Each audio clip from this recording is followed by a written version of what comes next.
ஒரு சிறிய கிராமத்தில் 10 வயது கண்ணன் தன் குடும்பத்துடன் ஒரு பழைய குடிசையில் வாழ்ந்தான்.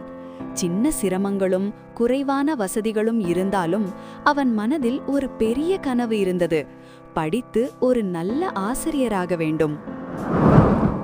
காலை வேளையில் கண்ணன் பழைய பாதையில் நடக்கையில் கால்களில் முள்ளிகள் கிழித்தாலும் அவன் மனதில் உறுதி ஒன்று: நான் என் கனவுகளை அடைய வேண்டும்.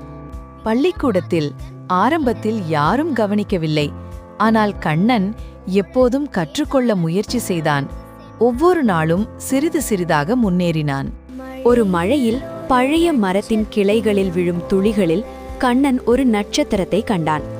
அது அவனது கனவுகளின் ஒளி போல தெரிந்தது. அந்த நட்சத்திரத்தை பார்த்தவுடன் கண்ணன் சிரித்தான்.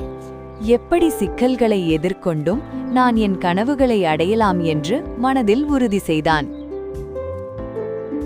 கண்ணன் இன்று ஒரு நட்சத்திரமாக மாறியிருக்கிறது. ஏழ்மையில் வாழும் மற்ற சிறுவர்களுக்கும் ஒளி கொடுக்கிறான். வாழ்க்கை கடினமாக இருந்தாலும் நம்பிக்கை மற்றும் முயற்சி எப்போதும் வெற்றி தரும்.